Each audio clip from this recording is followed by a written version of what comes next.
Bonjour à tous, c'est Chronique de l'Atlas. Ah là là, je suis dégoûté. Franchement, aujourd'hui, je suis encore plus dégoûté qu'au match aller. Et je dirais même que je suis encore plus dégoûté que la saison dernière après la défaite contre le Bayern. Là, franchement, on est sur un match qui est vraiment très frustrant. Il y a énormément de regrets à avoir pour le Barça. C'est vraiment incroyable de ne pas avoir réussi à gagner un match où il y avait clairement qu'une seule équipe sur le terrain. Après, je critique pas du tout le PSG. C'est sûr qu'ils ont fait le taf au match aller. Donc voilà, tant mieux pour eux, ils ont mérité leur qualification. Mais franchement, on va pas se mentir. Avec toutes les occasions du Barça dans ce match, les Catalans, ils peuvent s'en vouloir qu'à eux-mêmes. Parce que c'est quand même incroyable qu'avec 20 tirs et un penalty, t'arrives à mettre qu'un seul but. Si le Barça avait mis toutes ces occasions au début du match, la remontada aurait pu être pliée en 20 minutes.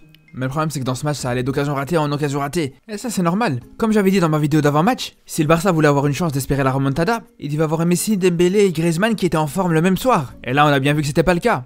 Dans ces trois joueurs, je pense que pour Messi, on peut dire qu'il a fait un très grand match. Parce qu'ok, il a raté son penalty, mais il a quand même mis un but stratosphérique. Et en plus de ça, même défensivement, dans le contre-pressing, il a été incroyable. Franchement, on l'a rarement vu faire autant d'efforts. Sinon, à part pour Messi, je suis désolé, mais à aucun moment on peut dire que les attaquants ont fait un grand match. Parce que je vois qu'il y en a beaucoup qui ont encensé Dembélé. Parce que c'est vrai qu'avec ses très bons appels à répétition, il s'est procuré pas mal d'occasions.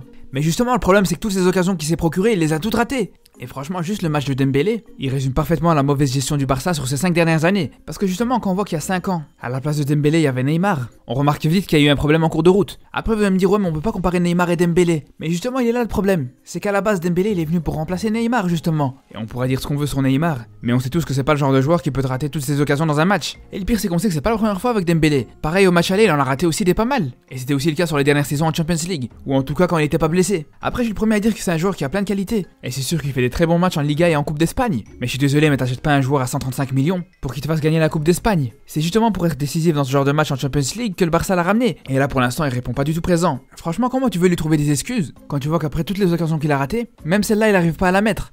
Et venez pas me dire ouais mais il est un peu excentré et que Navas était bien sorti. Parce que si c'est pour marquer quand il est bien en face et qu'il y a un gros trou dans le but, y a pas besoin de payer 135 millions. T'appelles mon petit frère, il va te les mettre gratuitement. T'auras juste besoin de lui donner une bouteille d'Ice pêche à la fin du match. Mais sinon à la finition, il y a quand même pire que Dembélé. Parce que même si au niveau de la qualité de passe, Griezmann il a pas été trop mauvais, mais c'est quand même incroyable de voir à quel point il est maladroit dans la surface. C'est comme ici, il va récupérer le ballon dans cette zone, il va pas vouloir chercher Dembélé en profondeur. Je pense qu'avec toutes les occasions qu'il a ratées, ça reste compréhensible. Par contre, ce que je comprends pas, c'est qu'il va continuer d'avancer pour au final la perdre tout seul. Il aura fait ni tir, ni dribble, ni passe. Et c'est pas la seule fois où il a tendance à prendre trop longtemps avant de prendre une décision quand il a le ballon. Regardez là par exemple, il a la balle qui lui arrive dans les pieds. Il va rester à la regarder pendant 35 ans, il va prendre son temps pour la contrôler, tout ça pour qu'à la fin il rate le ballon et il tire sur le pauvre Diallo. Et franchement c'est vraiment dommage, parce qu'avec un tout petit peu plus de réalisme, le Barça aurait largement pu aller au moins aux prolongations. Parce que c'est vrai qu'il faut dire que défensivement c'était beaucoup mieux qu'au match aller. Même Mingueza qui s'est montré un petit peu trop agressif sur le début du match, en 35 minutes, il a gagné plus de duels contre Mbappé que Piqué sur tout le match aller. Par contre, pour l'anglais, ça commence vraiment à devenir grave. Sur chaque match, il te fait la petite erreur qui coûte un but à son équipe. Après, c'est vrai que le penalty il est sévère, mais lui aussi, il faut qu'il fasse attention. Parce qu'il doit toujours te faire un geste maladroit dans la surface. C'est le seul endroit du terrain où il doit faire attention à ça. À chaque fois, il a un pied qui traîne ou une main qui traîne dans la surface. C'était la même chose contre la Juve au mois de décembre. Et c'est frustrant parce qu'on sait que c'est un bon défenseur. Mais tu peux être un bon défenseur, mais si tu commets une erreur qui coûte un but à chaque match, juste sois mauvais mais range tes pieds dans la surface. Après, franchement, dans cette vidéo, je vais même pas être dur avec les joueurs du Barça. Malgré l'élimination, franchement c'était un très bon match. Ce qui est juste frustrant, c'est que si le Barça avait joué comme ça au match aller, les Catalans auraient pu être encore dans la compétition. Pourtant, comme on l'a vu dans ce match, le Barça a rien fait d'extraordinaire. Défensivement, ils ont juste été un petit peu plus actifs dans le contre-pressing. Et ça, dans le football d'aujourd'hui, on sait que c'est une des bases, surtout pour une équipe qui joue haut. Et surtout, la plus grande différence sur le plan défensif par rapport au match aller, c'est le fait qu'ils ont essayé d'empêcher Mbappé de prendre de la vitesse. Et ça, moi, ça me rend fou.